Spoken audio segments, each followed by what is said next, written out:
let's talk about some of the issues you might run into, because I've run into all of these issues. Sometimes you'll set it in place like that and it doesn't slide all the way over, but it might just creep like an inch or two. And they'll say, you know, it doesn't really stay shut. And you close it like that, and then it just, it goes an inch or two before it stops. You don't want to get into adjusting the track. Here's what you do. Figure out where that thing needs to be. You know, right here. Mark it with a pencil.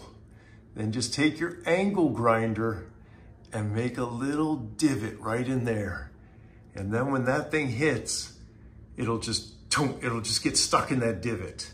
And it'll be so light, it'll be imperceptible, but it'll hold it in place. Sometimes the heads of these bolts will rub because they can just have really big casing.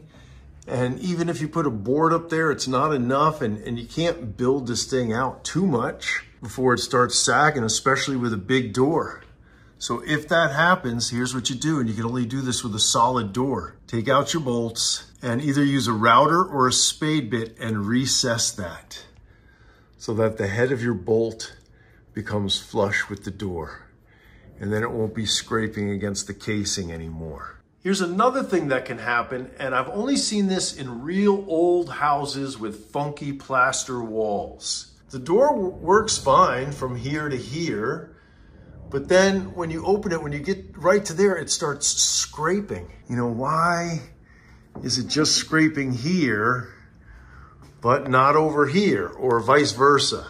That's because the wall can be crooked. You have an uneven wall. Instead of your track going like this, your track is curving around, or your track is bending out like that.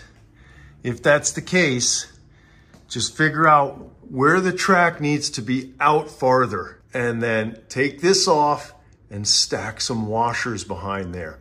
Always bring big, washers and some spray paint of the color of the track, because you might have to do that. So that's another thing. Move this track out at one end or the other, and that solves that problem. Let's suppose the door was a little too long, and maybe it's a real heavy door. You do not want to take it off and try to take it outside and cut it. You just need to move it up a little bit, like an 1/8 inch. Take these off. You don't even have to take the door down. Unscrew these, move it out, and then make the hole bigger so that you can move the door up a little bit. The back side can be covered with washers, and the front side is covered with this, so you're good. And even if it was too high, you could do the same thing. You could drop it down a little bit.